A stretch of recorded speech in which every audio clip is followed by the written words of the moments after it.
right, good afternoon, everyone. Welcome to the fourth webinar of our Sellercloud Delta series. My name is Jeff Lynn, and I'm an account executive here at Sellercloud. Today, my sales colleague Gary Basco will be guiding us through the process of managing returns and selling used and refurbished goods. Feel free to ask any questions through the Q&A feature at the bottom, and we'll answer them at the end of the presentation. So without further ado, let's dive into the world of managing and grading returns with Gary. Hey everybody, how you doing today? My name is Gary Basco. I'm an account executive with Sellercloud. If you've been to our previous webinars of the Delta series, you may have seen me or you may have spoken to me on a demo. If you are a newer customer to Sellercloud, just like Jeff let you know, we are going to be talking today about how to manage and receive your returns in Sellercloud and how we're going to be dealing with grading and conditioning those different SKUs and tracking that inside of the system as well. I'm going to go ahead and start sharing my screen and we'll dive into the presentation. Now, what is an RMA? So an RMA in Sellercloud is called a return merchant authorization. Those are the different returns that your customers are placing, whether those are on the various marketplaces for channels like Amazon, eBay, and Walmart. Will be automatically pulling in those returns, just like we're pulling orders into Sellercloud. For your wholesale orders or for, say, channels like Shopify, you'll be able to manage returns by building those returns in Sellercloud. We also have a couple of cool new tools that we're going to be going over to help manage and automate some of the returns process for those wholesale and Shopify shopping cart style channels. Now, where to find and how to manage your returns in Sellercloud. It's going to start in the order module inside of Sellercloud when you're in the Delta version of the system. You'll be able to find and sort and manage for the returns under the Manage RMAs tab. This is going to bring you over to your Manage RMAs page where you'll be able to go ahead and filter and pull up using all the different custom filters and columns that you want the return information that's important for you and your company. You'll also be able to customize the different column information coming over to our Customize Columns tab based on the important RMA information that you'd like to see. Now, like I mentioned, returns in the system are automatically associated with the orders. There has to be an order for the return to be in the system. Going into the return, you'll be able to actually view the original order information as well that it's attached to. So I can come into my return, I'll be able to see the order and I can jump into the order if I wanted to. And I'll be able to go ahead and manage what needs to be returned, what has been received on the return, serial number information, all right within inside of that RMA. Now, to create returns inside of Sellercloud, we'll start by going ahead and building an order in the system.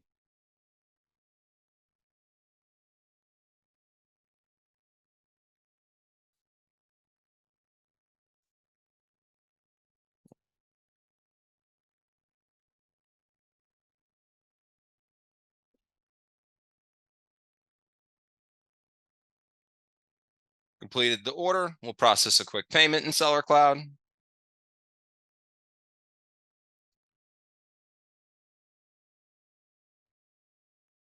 And we'll ship out the order.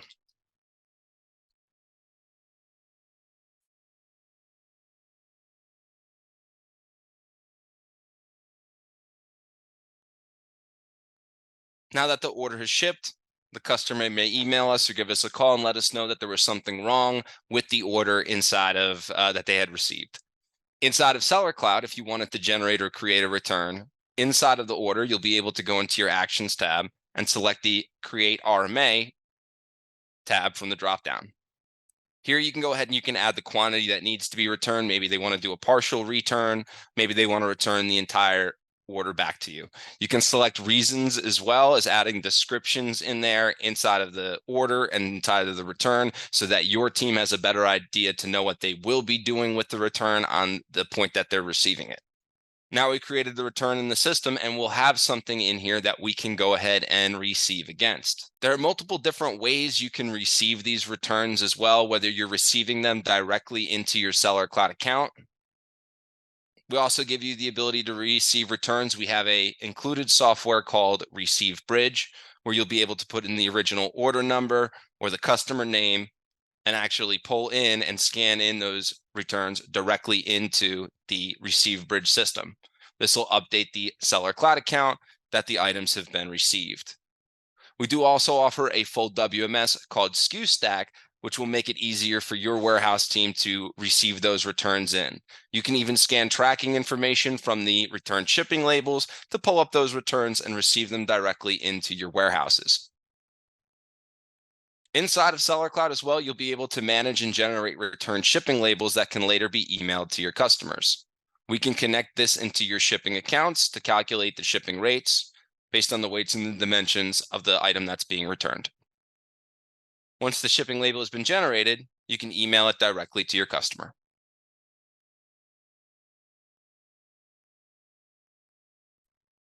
After the returns have been received and verified in the warehouse, to finish the returns process, you'll be able to go back into the order and issue refunds right out of Sellercloud. You can choose to issue a full refund, or maybe you're charging a restocking fee and you want to issue a partial refund. Payment history in the system is also tracked, so you know what was paid and what was refunded on these orders. Now you saw how to receive the returns into Sellercloud. To receive a return directly into your Receivebridge account,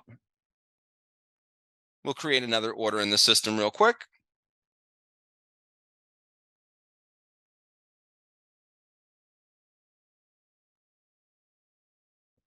We'll mark the order as paid, and we will ship the order out of the system.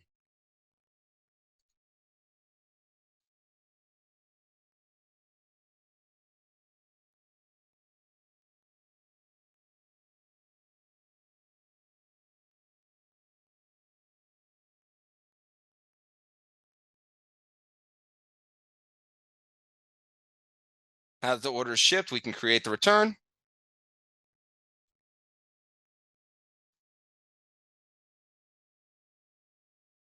And inside of the Receivebridge system, we can refresh to pull up a list of the returns that are waiting to be received, or we can search for the return in the system to receive it directly into Sellercloud. We'll go ahead and we'll pull up the return.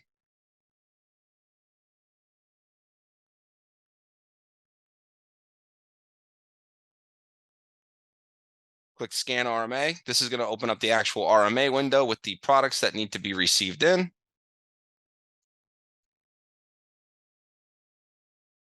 And then your warehouse team can start scanning those returns back into the system. Now, having the ability to scan these products is crucial when you're dealing with serial identification numbers. We have the ability to require serial identification numbers to be scanned in prior to the receiving to be done on the actual return in the system if you want to verify the serial number identification numbers that are going out in the system. We do attach those serial numbers on the order level so that you'll be able to go back and make sure that the items that you ship to your customer are the ones that are coming back into the system. Now, if you don't want to receive in Receivebridge, you also have the ability to go ahead and pull up those returns inside of your Skustack application. You'll be able to look it up by the RMA, by the original order ID, looking up tracking information as well. And utilizing Skustack, you can receive directly back into your receiving bins. You'll even be able to see the RMA reason as well. So if you know that the products are damaged, for the next step of this webinar, you may want to be receiving these products directly into a grading or a damaged bin so that you know that the next step before putting them back on the shelf and out into circulation is to grade those SKUs and then transfer them into your conditioned SKUs. Now, this is going to bring us into the next part of our module after we've learned how to build the returns, manage the returns, issue the return shipping labels, and receive the RMAs back into the system. Now that we have the returns in the system, we can start grading our products and creating those conditioned SKUs so that we can start selling these graded products to our customers. Now, building and setting up graded SKUs are pretty simple. Maybe we're going to start off with a brand new SKU.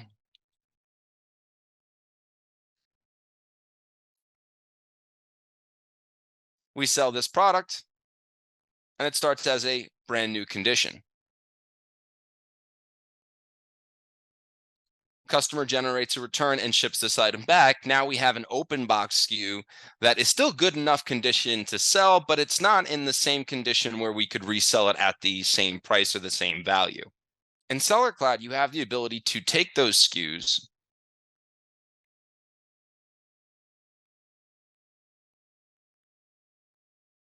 and clone those product SKUs, taking all of the information that's pertinent to that product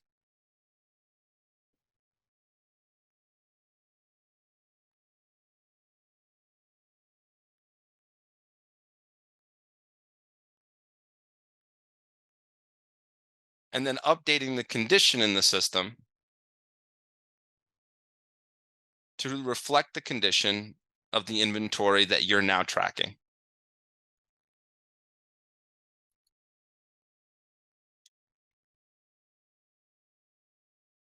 We'll go ahead and add some inventory real quick in the new SKU that we just built.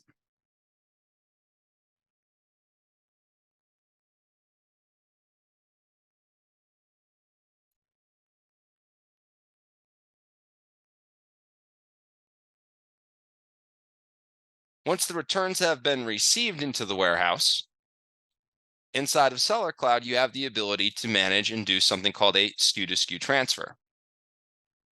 Receiving the ungraded SKUs or those new SKUs back into the warehouse, and then transferring your SKUs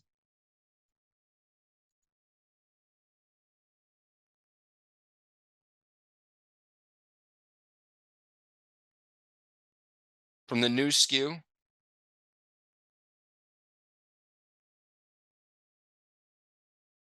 into your used SKU.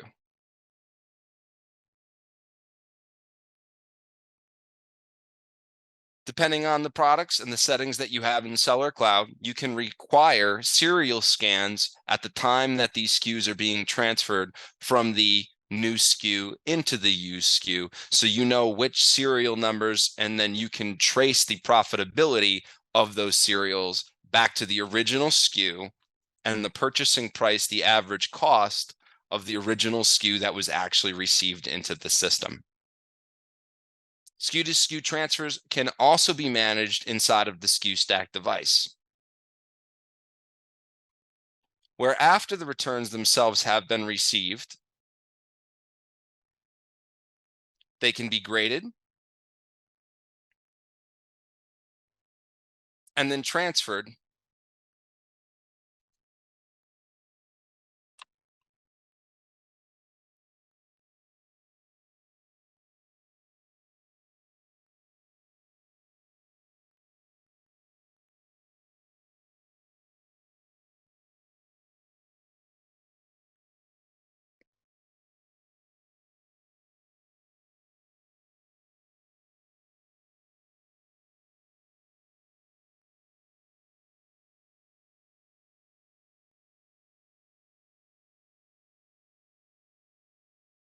This will update the inventory on the used SKU, which will then be updated to the different sales channels with the new available inventory. And all of the movements that are happening with this grading process will be tracked with the user who is actually doing the grading inside of the system as well.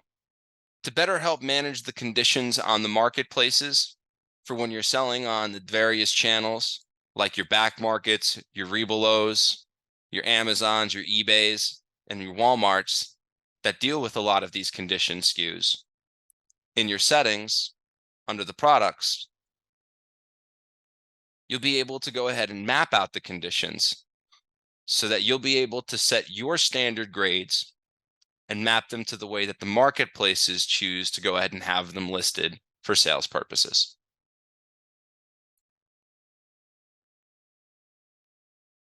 Now, some of the new tools that Sellercloud is coming out with in the system that will be available.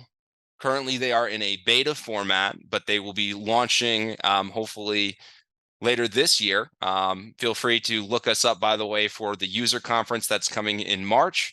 We do actually have a special code, RMA15, for the user conference if you'd like a 15% discount on any of the tickets for the user conference. But we're going to be unveiling a lot of these new products. We're going to have a little sneak peek into some of the things right now that are going to be coming for the returns and the gradings process. So one of the main things that will be coming soon for managing the returns, the grading, and then also the repairs inside of the system is going to be a series of work orders where you'll be having the ability to set up different staging areas based on when the grading is being done, and from the grading where the repair is going to be done, where you'll be able to track the actual repairs and the costs for the repairs as part of the average cost in the Sellercloud system. For the return side of things, Sellercloud does have a application that can now link up to your various shopping carts for helping to manage the returns and automating the returns process. This is a customer portal that your customers will be able to go in using their email address and the order numbers that they have to actually manage the returns, update, edit orders, and even reorder products that they like that they've ordered in the past. As an example on how quick and easy the returns portal is, we'll build another order in the system and we'll generate the return right through our Frisbee application. Frisbee application as well, we'll be able to have your team names on there, and we'll be able to go ahead and white label this so that when your customers go to this portal, it'll have your logo and your company information as well.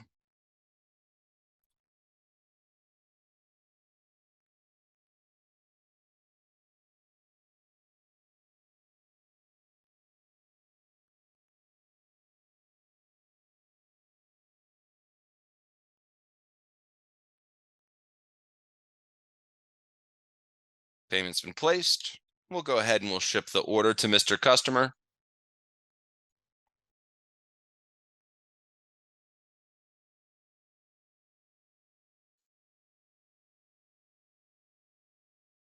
Mr. Customer is unhappy with the order and would like to place a return. You're able to add an additional link to your website for returns that will bring your customers to your portal, where they'll be able to add the order numbers, search through email, pull up their orders, and then manage the returns process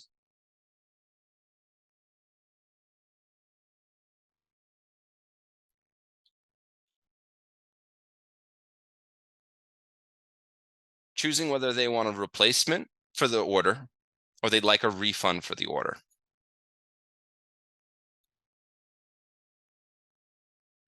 You can add restocking fees that will show to your customers at the time that they go to process the return.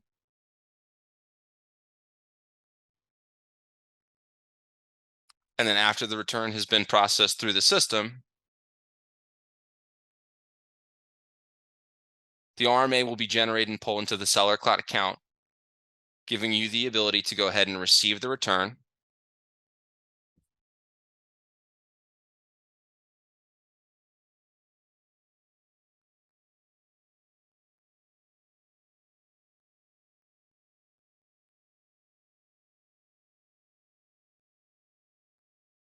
issue the refund from Sellercloud,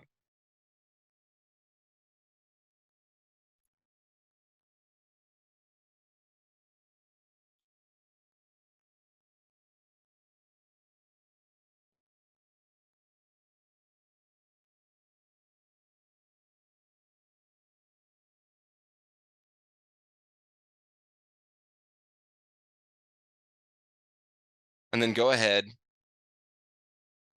and grade those products, transferring them from the new SKU now into the graded SKU.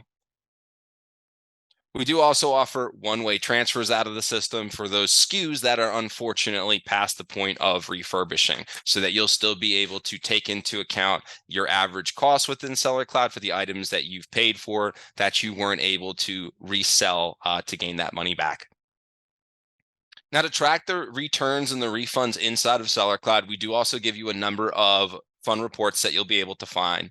In the profit and loss reports, when you're looking at the amounts that are being refunded to your customer, we are taking into account that refund amount over the period that you're looking at those P&L reports, so that you'll be able to get accurate margins in the system, where we're also taking into account the refunds, the adjustments that might be happening in the system for those SKUs that you aren't able to resell, as well as the additional shipping costs that come into play with those return shipping labels.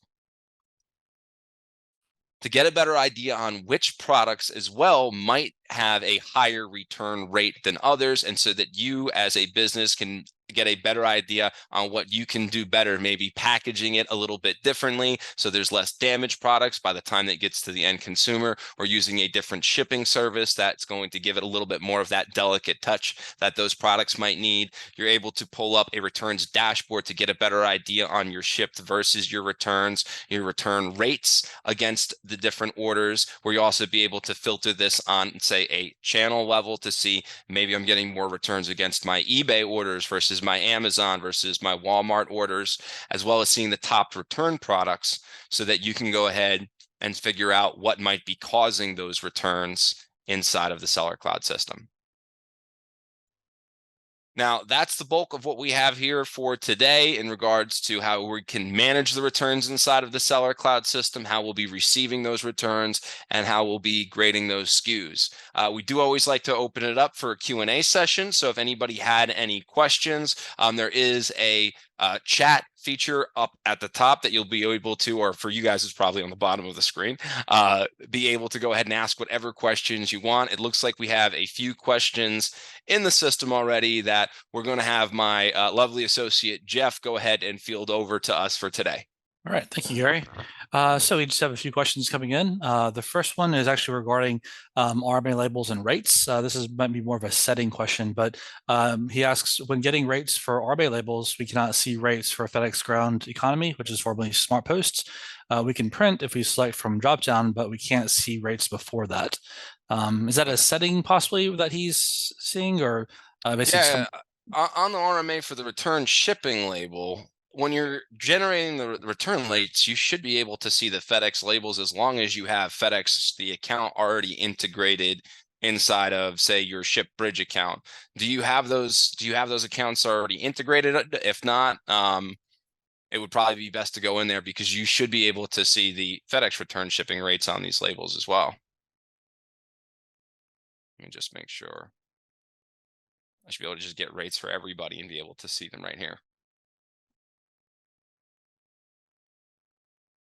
Yeah, so it just might be something with the integration that you have on your end, because you can pull in and calculate and get those rates right at the time you're ready to click and get those shipping labels and generate those shipping labels.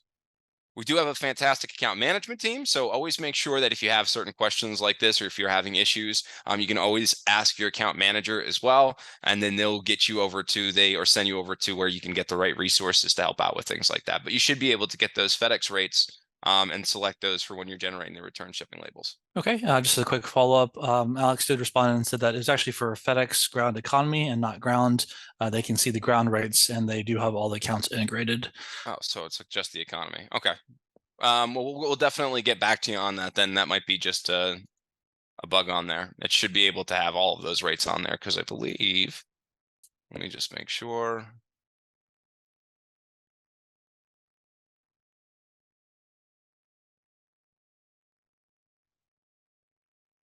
We should have FedEx Ground Economy, no problem.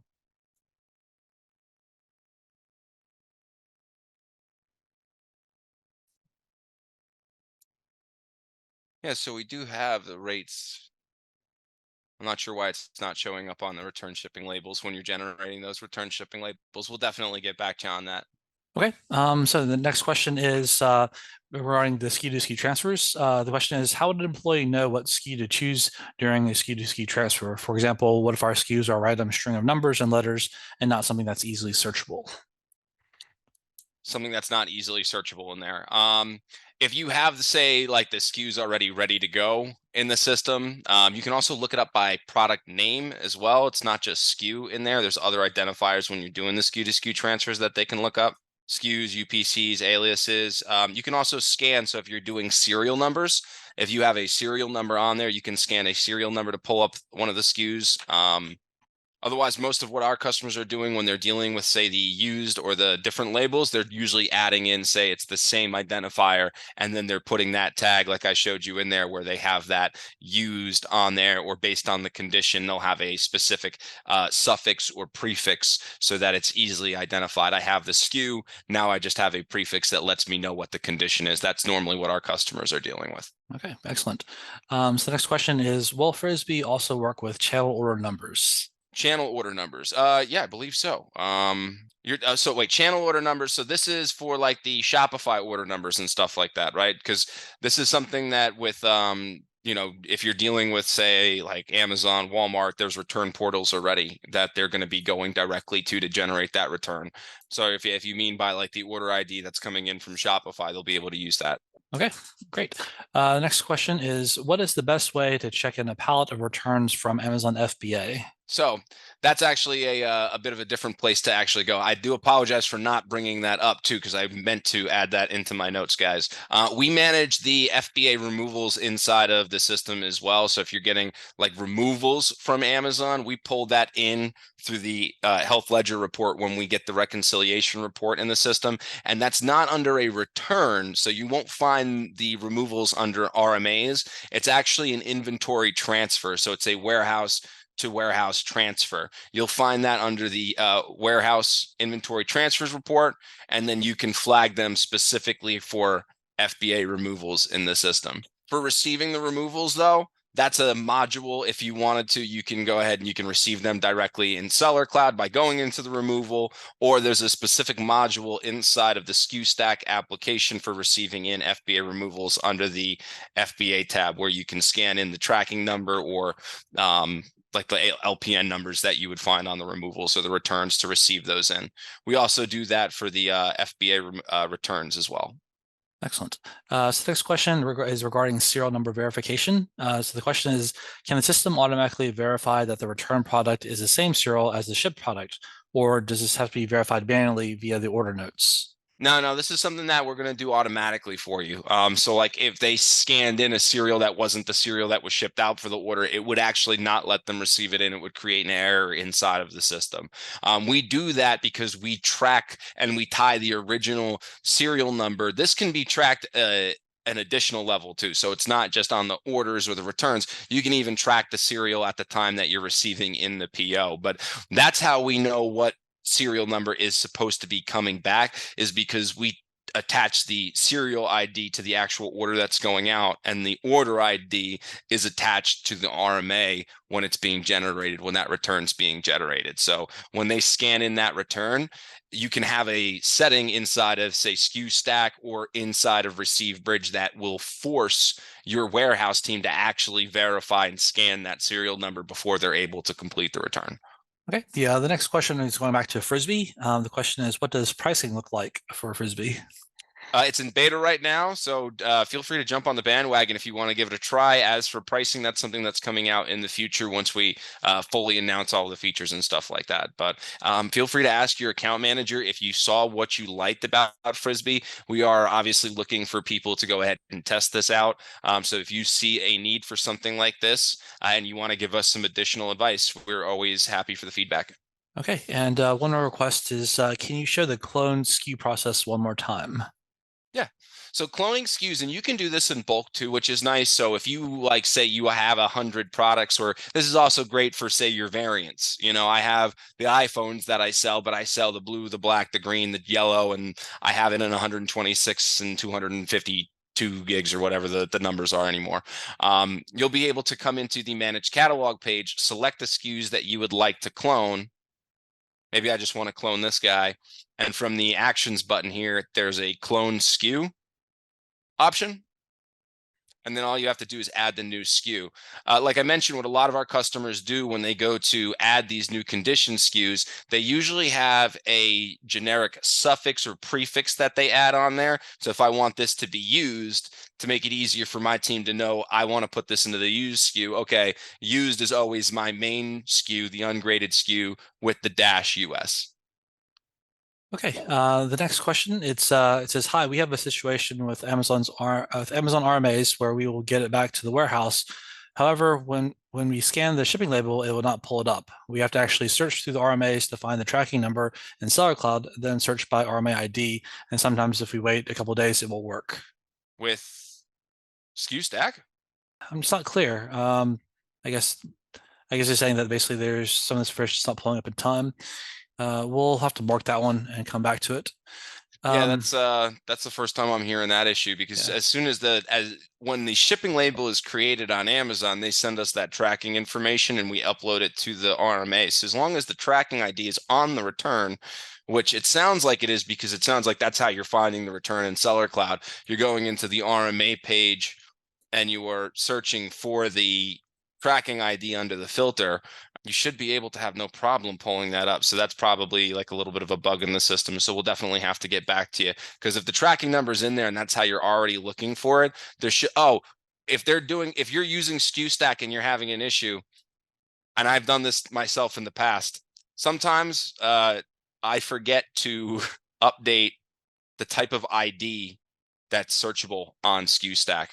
So make sure that you have tracking as the search by as the mode. If you don't have that set up on there, it doesn't know to search via tracking number instead of searching via the RMA ID. So if you're using Skustack, make sure the mode is set to tracking. I've shot myself in the foot on a few demos with that one.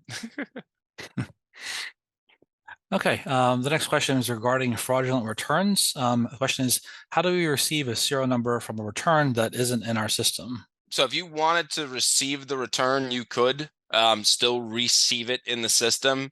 The in and of itself, though, it won't verify that the serial is the same. So it's going to like flag the RMA so that you would have to go ahead and say either put in a claim against the sales channel on there, but there's a setting under your warehouse settings in the system to still be able to receive that return. You can find all the different warehouse settings if you come over into the Skustack device. This is where a bulk of that stuff is going to be onto how and what you're allowed to receive directly into Skustack. It's under the warehouse management settings. Okay, the next question is, I have issues with Amazon returns not appearing. Is that a common issue at all? And if so, is there a way to fix it? Your Amazon returns aren't appearing inside of the Sellercloud system. Yes, it looks like it's, for example, is the Seller Cloud, is this wanting to know is this a Seller Cloud issue or an Amazon issue? That's something we'd have to get a log for to query to see. Just make sure there is like a returns, like there's a specific workflow that you have to have set up on your actual account settings. So just make sure that the correct settings and the controls are set up to be able to pull in the orders and returns inside of the system. Because that might just be one of the issues that's having on there. Like if you don't have if you're talking about say like FBA or Amazon returns coming in from FBA and you don't have the enable FBA workflow where we're getting that health report, that's how we're able to know the returns that are coming back into the system is through those like health reports. Okay, the next question is, what about orders that are returned as non-deliverable? Does the warehouse, would they need to create an RMA first in order to receive it back? The orders that are non-deliverable. The orders that are non-deliverable, if you're not looking to receive them back, maybe you don't want to actually receive them back into the warehouse. You can look at the like status on there on the delivery status. However, if you wanted to receive them back, instead of say receiving them back, you may just cancel the order. It really depends on how you want to manage that. If you're going to be issuing a refund back to the customer or something like that, there's a number of possible different workflows. If you want to trace it inside of the system, then I would recommend say, hey, let's build the return in there. We'll receive the return back into the system. Now we have the movements inside of the warehouse to know that this was received back, and then this is what happened with the order. Otherwise, you do have the ability to just, if the order wasn't delivered, you can mark it as unshipped or just cancel the order inside of the system as well too. Okay, the next question is regarding the returns report. The question is there a page where I can see this by SKU, by returned or sold? They're currently looking at return details, and that looks like each line is by order number. On a SKU level, you want to look at it for so it's not the detailed report. Oh, wait, we should have Oh, well, it would be under a summary report, not a detailed report. Detailed, so that's the big difference between a lot of the reports that we have. We have the dashboard, the details, and the summary reports. The details reports, those, and we would need a summary report in there for it instead. That's why you're not seeing it on a SKU level. Yeah, I don't know why we don't have a summary report for that. This is one of the reasons why I love these Q&As. I'm gonna be honest with you. I think I learn more than you guys do. Yeah, no, so we would need a summary report for that. That's like the same thing, like if you looked at P&L reports, your sales, or your order reports, the detail reports, anything like for the details, actually breaks it down on the per order level, where the summary reports are where you're seeing it all summarized on a SKU level. So that's where the issue is. We don't have a returns summary report inside of there to view it on a SKU level like we do with the P&L report, where I can see this the SKUs on the product level instead. Okay, that's good to know. Write that one down, Jeff. All right, you got it. I'll make a note of it. We do have a dashboard report though that might help out with that, where you can kind of see those different returns on there, but I'm not sure if we have a summary report in the system yet for that. Okay, the next question is, do Amazon FBM auto authorized returns come in automatically? And if so, where? So the Amazon authorized returns, you're able to see an Amazon order refund queue inside of the system. And then the orders, like in the returns, and anything that will pull in Amazon, so you can say, okay, these are the orders that I need to be refunded or waiting to actually push out that refund for. But any returns that are on there are going to be coming into, say, the RMA page, where you're going to be able to actually manage and view those returns. Orders, though, that are on Amazon, say like a customer went in and canceled an order, it goes into a different type of order queue. It's a canceled order queue that we have, because if the order itself hasn't shipped but the customer cancels it, we pull it out of the give me one second, let me go into a different account real quick.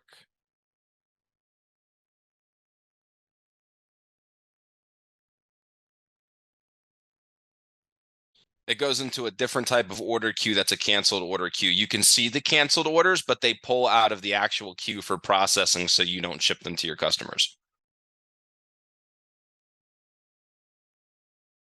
I don't know if I have it on this test account.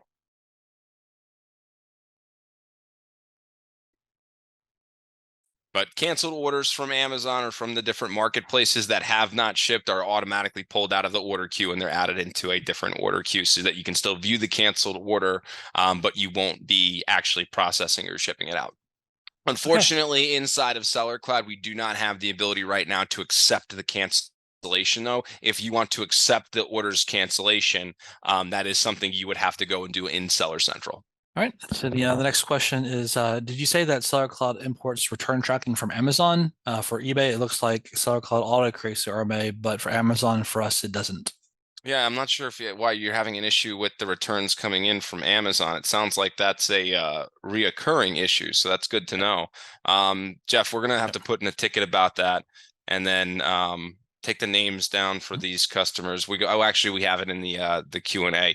We'll get back to the two of you guys who have asked about the Amazon orders or the Amazon returns not coming in, because that seems like it's a little bit of a recurring issue. I'm wondering if it might just be there's a setting that wasn't set up. It could also be something that's on the Seller Central account as well too. There might be a setting on that wasn't set up or turned on for us to be able to pull in the returns. But we do pull in those returns automatically along with the tracking information into Sellercloud. So we'll definitely get back to you on that. Okay, great. So the next question is, what process do you guys recommend for keeping track of damaged returns that we're throwing away? So inside of Sellercloud, there's bins that you can set up if you decided to, say, work with Skustack, where you can have receiving bins that are marked as unsellable, so that you can receive them in there and know what you've received, having that as part of the physical count, so that you're making sure that the adjustments that you're doing against the inventory that you're no longer able to sell that you paid for are being accounted for properly. And then you can set these bins as a receiving bin. So a lot of times the guys that we work with, they'll have, say, a damaged bin inside of the system, and they'll set that as the primary bin, and they'll set the bin type as receiving. So everything that's being received will be received directly into this, say, returns bin or this damaged bin, that they know that they'll have to do an additional step, whether that's grading, refurbishing, or disposing of that SKU after it's been received.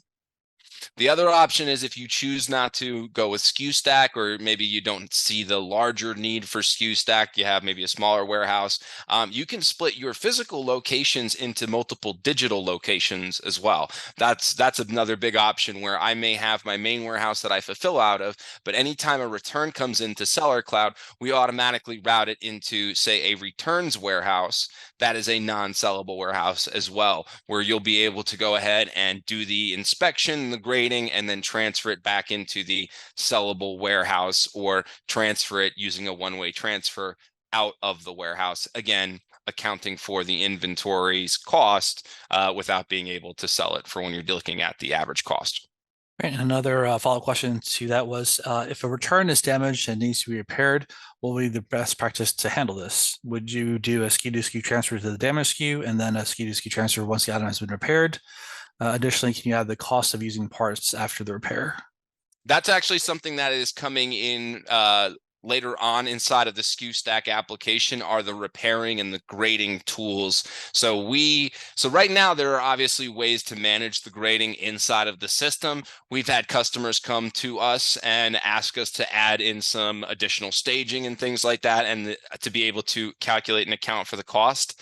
These are in beta currently, very similar to how Frisbee is also a beta product. So we're having customers test this out right now. But we have work orders inside of the system currently that can help with the grading and the repair side of things. The grading, which will receive the products in and then tell your, usually, which is the first stage of the staging area, all right, these SKUs are good enough to sell. This is the condition that they're in. The ones that aren't good enough to sell will go into, say, the refurbished bin, where at that point there will be a work order for repairing. The repair work order is where you'll be able to add those additional costs and those additional, say, SKUs. Maybe I'm selling phones and I need to add a new, charging jack, screen, and headphone jack to go ahead and make this iPhone 13 a refurbished iPhone 13. You'll be able to take into account the actual inventory for those, say, repaired components, as well as the costs for that in these modules. Those are different features, though, that will be coming out later this year for the Skustack workflow. So definitely keep your eyes peeled. We'll be running a new webinar on that once that actually does come out. And then, like I mentioned, check out the user conference that's coming up, because all these different tools and features like that, we're going to kind of be showing off a lot of the new stuff that we're going to be presenting this year. Great. And one more follow-up question to this, the same person asking. So basically they were asking, so create a receiving bin specifically for returns that are damaged and going to be disposed of, leaving them in the bin and physically throwing them away? Yeah, so once you received, say, the returns in, and you've designated that these products themselves aren't going to be repaired, right? Then what you're going to be doing is a one-way transfer, because you don't want to just make say, like a you don't want to just set like new physical inventory, because if you just set the physical inventory, it's not accounting for the purchase cost of that SKU and your average cost, which you may want to when you're looking at the P&L reports in the system. So you'll be doing something called a one-way transfer out of the system, where you're just looking at the SKU and you're transferring it out. You're saying it was in the warehouse, it was paid for at one point, now it's out of the warehouse, but it hasn't been sold.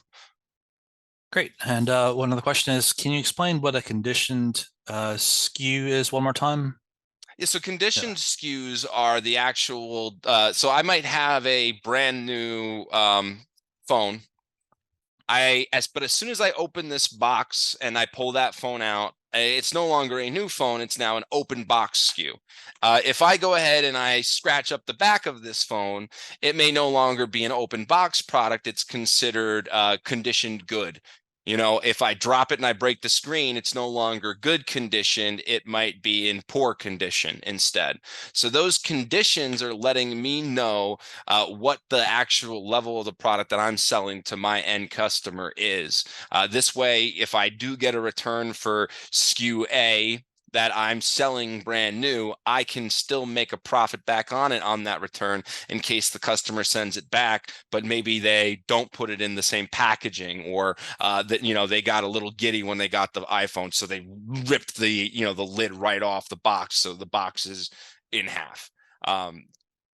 Those are the types of products that you'll be working with to condition and things like that. We also have a number of customers who that's their whole business. They work on a consignment model. They take in returns from other customers, they grade them, and then they sell them, paying a commission. So that's a whole other business model as well too. That's where the conditioned SKUs really come in. It's no longer new. I still want to sell this product. I need to have that condition so that it's working with the way my marketplaces allow me to sell these products. Amazon, you'll get in a lot of trouble trying to ship open box products or used products for a listing that somebody's buying that's brand new. They have a whole renewed program on that, like say Amazon and Walmart for that. All right, and our last question is, says our eBay account creates the RMAs, but the tracking info does get linked. Any suggestions for what we should do? If the tracking information is not coming into Sellercloud, the best thing, and like I would mention, is contact support in regards to it. Definitely put in a ticket. If something like that's happening to you, it's happening probably to one of our other customers too. And it's always good to let us know and notify us as quickly as possible. Inside of your Sellercloud account, there is the ability to go ahead and contact support in there, and actually even open up and set up, like say an email or send tickets through the system. So feel free to go ahead, contact your support rep in regards to things like that, because we want to make sure that that information is flowing into the system correctly for you, and making sure that it's also working for all of our other customers as well. Okay, that was the last question. Unless anyone else has anything else.